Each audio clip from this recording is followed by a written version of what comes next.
Hello, everyone, and welcome. I'm Gilda Evans, bringing you the Autism Resource Podcast. This podcast and the ARP website are your one-stop knowledge and resource base for autism and much more. I'm pleased to have Richard Schreiber join me as my guest today. Richard is an IT and AI expert with over 25 years of experience working for some of the largest Fortune 500 companies and mega law firms. As an autism advocate, his deepest passions as the father of an autistic daughter pushed him to found the Autism Community Group in New York to help parents with children on the spectrum navigate the day-to-day challenges, and the Autism Innovation Community Foundation to promote more homeopathic, innovative, and tech-based autism solutions. He is also the author of the best-selling book, Autism Care Revolution. Welcome, Richard, and thank you so much for taking the time to join me and discuss the work you do. Thank you, Gilda. I guess spoiler alert, I love working with you and the Resource Project. It's been a godsend, and what you do is also pretty awesome, and I'm just happy to be part of it. Thank you, Richard. That means a lot, and we are happy to have you as part of the ARP family. So, to get us started, tell us a little bit about your story when you first discovered that your daughter has autism. Yeah, so we noticed that our daughter was a little bit different growing up. When she was a toddler, Gilda, she would spin around like a top listening to this one audio cassette that she really liked. And we noticed that she never got dizzy, but we didn't really think much about it. And there were family members as she got older that there were some whispers going on, but nobody really said to us, you got to get her checked out, you got to get her checked out, until she was in first grade. And then her first grade teacher, who had a PhD in special needs, basically reported to the Board of Ed, and they sent us this letter stating that we needed to get our daughter investigated or evaluated, because they also told us she was beginning to become disruptive in class. She would get up on her own, walk around the classroom, start reading books in the back of the class, not really being disruptive, but just doing different things. So that was the first tip off to us. When I look back on that era, I say to myself, should we have been paying closer attention? We almost got to a point, I think, where we were considering doing something. But then in fourth grade in New York City, they have this test that they give to young kids in pre-K to evaluate whether or not the child has special abilities. And our daughter tested into that. It's a program called the Gifted and Talented Program in New York City through the Board of Ed. And she tested into that. And also when she got to pre-K, she was pretty quiet before that, not terribly verbal. But all that changed in pre-K, so we breathed a sigh of relief and kind of moved on from that. But it wasn't until age 6, and we got the letter from the Board of Ed of New York that said, it was a form letter, very kind of cold and analytical, saying you need to get your daughter checked out. It wasn't an or else, but it was subliminally included in the communication. We were taken aback by that letter, but then we quickly realized we owed a tremendous debt of gratitude to her first grade teacher for pointing out to us what we as parents, and my wife and I are both college educated, so one could argue you should have been paying closer attention, but this was 2010, 2011, 14, 15 years ago, where autism isn't really in the consciousness like it is today. So it was about age 7 when we first got her diagnosed. First, she was diagnosed as ADHD. We took her to a famous children's hospital here in New York to have her evaluated. And then we went for a second opinion, and my daughter spent about half an hour with this young psychiatrist, and she said, no, your daughter has Asperger's. And my wife and I said, ask what? So that's how it all came to be. Okay. So that an interesting question that you asked yourself there, but we were familiar with the term. Later on, Yeah. being of German descent, I realized it was named after I forget his first name, but a gentleman Yeah. named Asperger's who was a German neuroscientist, and eventually it got merged into what's now commonly known as the autism spectrum disorder category. But Asperger's has survived, I think, as a term, like it or not. That, yeah, that's true. It is still used, even though technically it is now, as you say, considered under the autism umbrella. Now, after your daughter was first diagnosed, how did you go about initially finding services and supports for her? The path that we took is probably a path that happens to most parents, unless you're incredibly clairvoyant. These days, things are different, but I'll tell you what we went through, and that is, all right, our daughter's age 7. So we had communications with people in her school. They kind of directed us to applied behavioral analysis services. We had our daughter evaluated by a psychiatrist, and they prescribed Adderall for our daughter. Actually, it was the third drug. The first one caused a reaction in our daughter that scared the crap out of us. The second had no effect. And the third, Adderall, appeared to stymie some of her ADHD, which symptoms, which, as we know, can be very similar to what a child with Asperger's has. But what struck me, Gilda, was how much of an imperfect science it was. To me, it was like they're just throwing stuff against the wall to see what sticks. And I learned in horror that's in large part what a lot of the autism care therapy is. And ABA services, which is a really structured, formalized, and it can be a cookie cutter kind of application, essentially takes a child on the spectrum and kind of tries to reposition them to act like a neurotypical.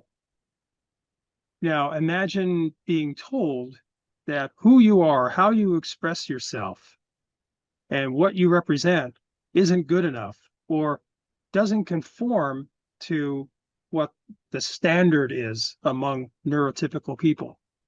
So when we discovered that's what was really happening, my wife and I, we had a wake up call, our watershed moment, if you will, when our daughter at age 12, I think she was, when she graduated from elementary school.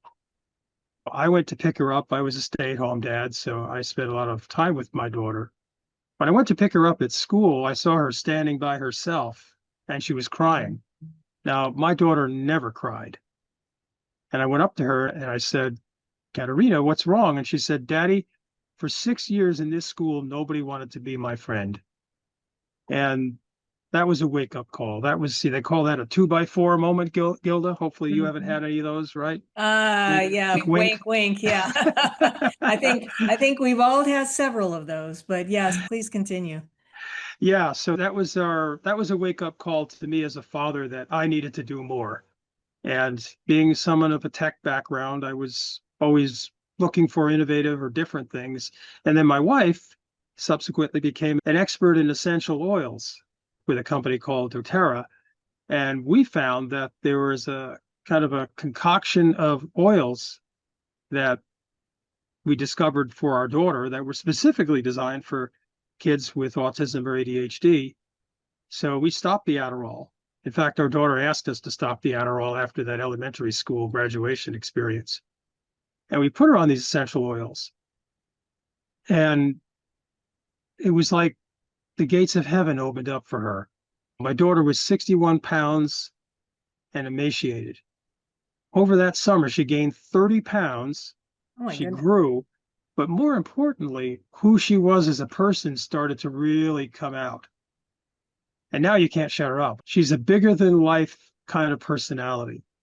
And to think back and remember when all of that was being stymied by the typical mainstream solutions for people with autism, and how I became to see, and this is not a knock on the medical profession. There are a lot of people that are really well intentioned that work the sciences. But for people with autism, we discovered, and this is perhaps our opinion, that these mainstream solutions don't really work. In fact, they're harmful. So we pivoted. We found some cutting edge programs to enroll our daughter in, one of them called Brain Balance, which was founded by a neuroscientist doctor in Long Island. And yeah, 3 days a week, we had to drive our daughter to New Jersey because they didn't have an open clinic in New York State. And within 6 months, my daughter was able to really advance her executive functions. Before this therapy, whatever you want to call it, we put her in. She couldn't tie her shoes. She couldn't hold like a pencil in her hand, or we had difficulty holding a knife and fork. By the end, she mastered all of that and then some. But this program used things like special diets. We eliminated a lot of gluten from her diet. It used things like music and activities and exercises and a bunch of different types of therapies that engaged the brain. Because as they explained it, a person with autism, the way their brain operates, which is different than most of us, is some of their neurosyntactical exchanges, when there's a coordinated part of where the left and right brain functions come together in a coordinated fashion to accomplish certain things. In an autistic person's brain, some of those organized or collaborative synaptical functions get disconnected. But through some of these therapies, you can restore that. And that's also what they do now today with early intervention. It's all designed to try to restore some of those disconnected neurological functions. And that's exactly what happened with our daughter through this program. And little by little, I give my daughter all the credit in the world because she worked hard. She did all the things that she needed to do to become really well versed at whatever it is that she's doing. She learned how to do small talk. Some of the ABA things were actually of value in that sense, but on her terms. The problem with ABA sometimes is they like to force or encourage communication with kids that either they're not ready for it, they're not comfortable for it, or it feels forced. It's not natural. So we just let our daughter proceed in the natural ways. It took a while, but now she has no problem making friends, working in groups, expressing herself. So the way we had to pivot, I think, in retrospect, was just God saying, Richard, you need to do something different. And my wife, Maggie, because it all works when you have a partner who's shoulder to shoulder with you. You have to be on the same page as parents, for sure. And my wife and I are both very devout. So there was never the blame game. There was never, God, why did you do this to us? Or why us, God? Or our daughter was a blessing anyway, because she was an IVF baby. I was 47, my wife was 40. The odds were stacked against us that we would even get pregnant, 1 in 3 chance. And the miracle happened. So our daughter was a miracle from the outset, and she's still a miracle. And the fact that she's different in the ways she's different, I think, is a blessing that I sometimes fail to be able to put into words. Kudos to you and your wife, Richard, for being persistent and for being the explorers that you were and finding the right combination of things to support your daughter in the way that she needed it. Everyone is different, everyone's needs are different, everyone's responses are different. Yeah. And so important that you and your wife were persistent in finding, Yeah. as I said, that right combination that worked for your daughter. But it wasn't just my wife and I, it was the whole family. There's a common saying, it takes a village.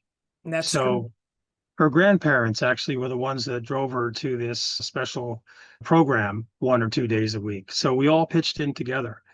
And my wife is a bigger family than I do. She had 4 sisters, and my daughter has 3 cousins who are around the same age.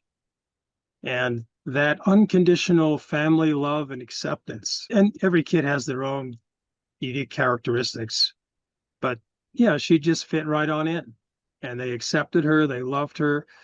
And we at one point talked to the other parents, my brother and sisters-in-laws, to just kind of let them know, yeah, she has autism. It doesn't mean anything earth-shattering or anything different. Just understand who she is, and we love her, obviously, and they have done the same, and in my family, the same way. It took a while for my mom, who's this really strict German woman, to really accept my daughter, because my daughter is incredibly direct. And it can occur or appear as being disrespectful.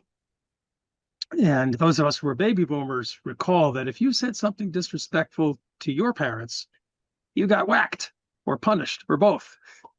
But with our daughter, it was more like, you can't say stuff like that to grandma. You're lucky that she didn't do to you what grandma did to me. So it was a learning process, but it was one where we had so much support and love from our family. I think that was probably an equally important aspect. That's what I talk about in my book, not to give it a plug, but it starts with the parents.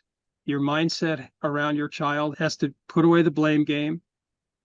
When I read statistics that 80% of marriages where there is a special needs child ends up in divorce, that's very troubling.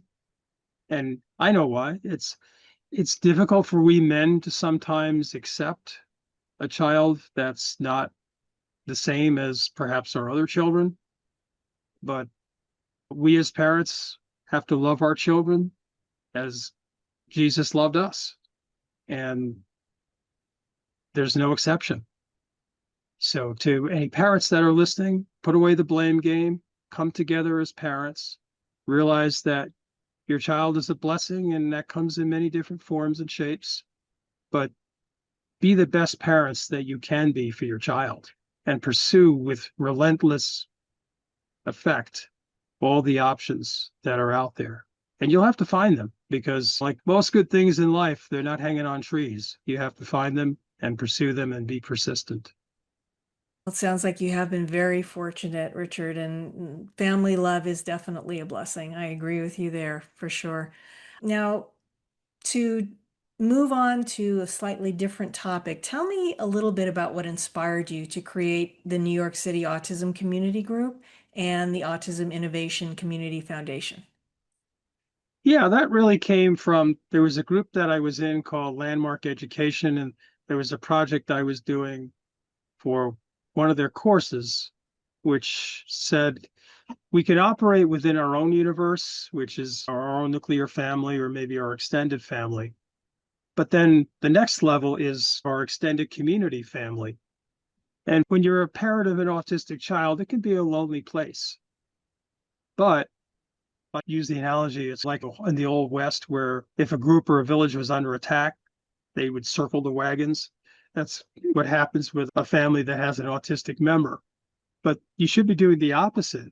You should be seeking out other parents, other people in a similar situation, and just talking to them about it. Get rid of the stigma.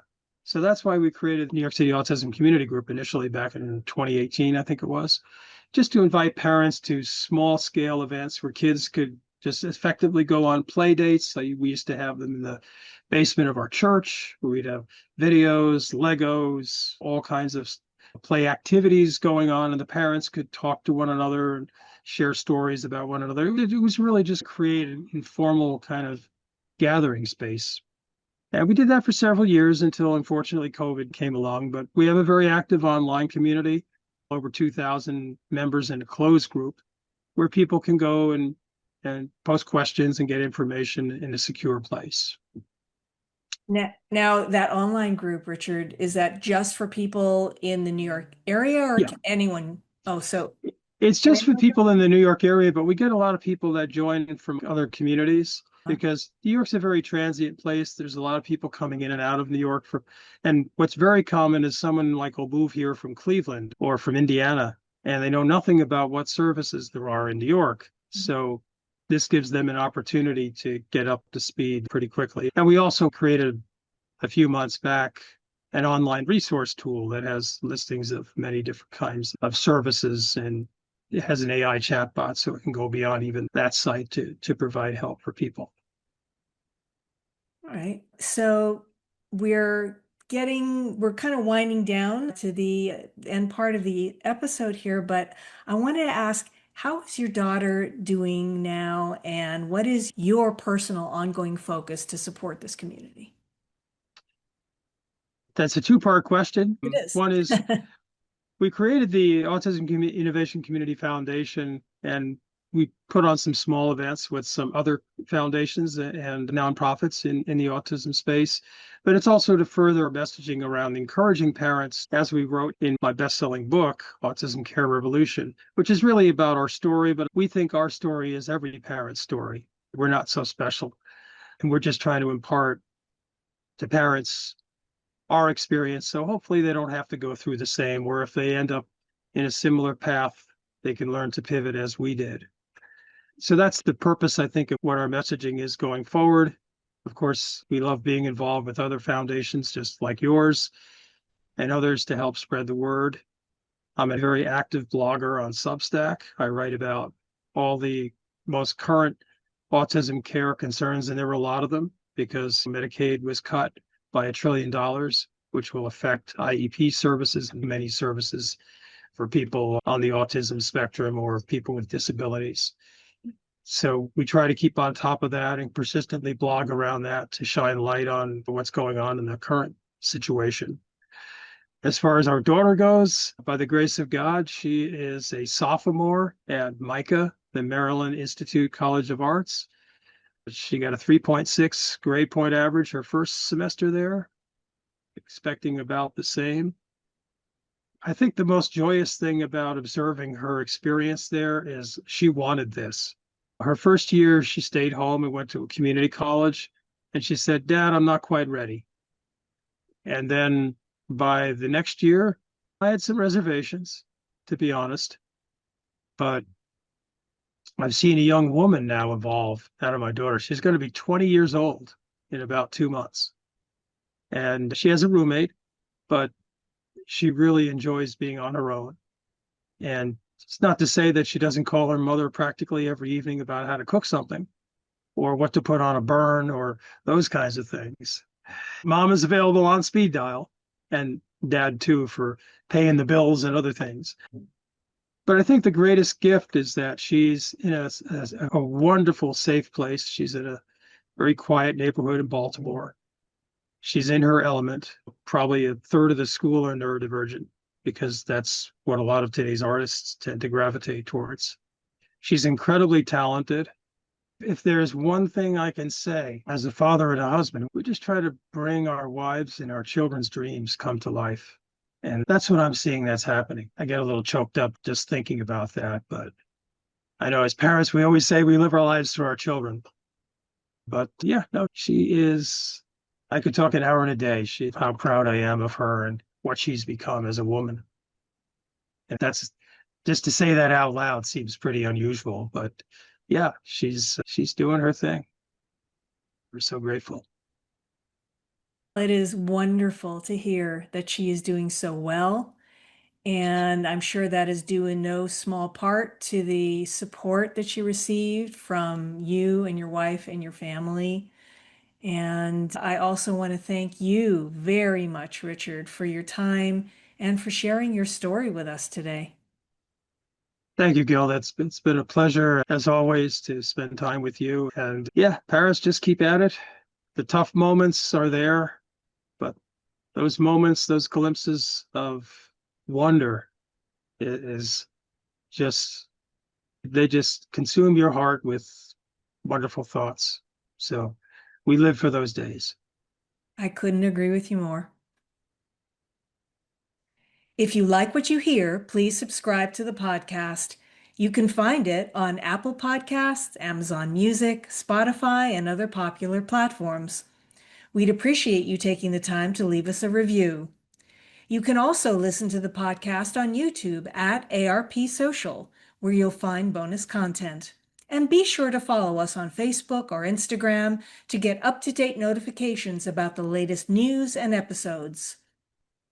If you would like more information on anything else we've covered on the Autism Resource Podcast, visit us online at autismresourceproject.org/podcast. Be sure to check out our growing website often, since we are continually adding useful information and resources. I want to thank our listeners for spending part of their day with us. This is the Autism Resource Podcast, and I'm Gilda Evans, reminding you to take care of yourself and that special person in your life.